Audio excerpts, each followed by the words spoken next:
ChatGPT eplab bo'lmayapti-ya. Dunyo bo'yicha birinchi o'ringa chiqib oldi.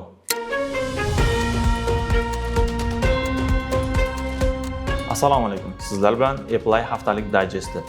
Ma'lum bo'lishicha, videolar generatsiya qiluvchi Sora 2 neyron tarmog'i odamlarni qanday mashinalarga o'tirish haqida hech qanday tasavvurga ega emas. OpenAI vibe codingni keyingi bosqichga olib chiqdi. Endi OpenAI ChatGPT ichida ilovalarni to'g'ridan-to'g'ri boshqarish imkoniyatini yo'lga qo'ydi. Sora 2 neyron tarmog'i tasavvur qila olmaydigan narsa bu odamlarning qanday qilib mashinalarga o'tirishi ekan. Bunday sahnani generatsiya qilishga uringaningizda sun'iy intellekt haydovchilarni tasavvur qilib bo'lmaydigan holatga tushirib, mashinaga o'tkazadi. Ularning qo'l va oyoqlarini eshikka qisib qo'yadi. Eshiklarni teleportatsiya qiladi va ba'zida haydovchilarni qoldirib ketadi.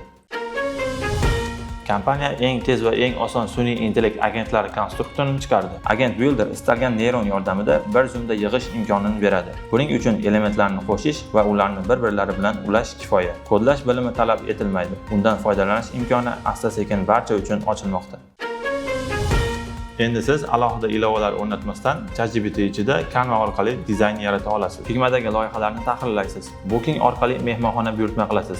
Hatto Spotify'da playlist tuzishingiz mumkin. Hammasi ChatGPT ichida bo'ladi. Menda bu funksiya allaqachon ishlayapti. Bu yangilik ChatGPTni shunchaki suhbatdoshdan ko'ra haqiqiy super app platformaga aylantiradi. Sizlar bilan Apply haftalik dayjesti edi. AI sohasidagi so'nggi yangiliklarni faqat bizdan bilasiz. Obuna bo'lib qo'ying.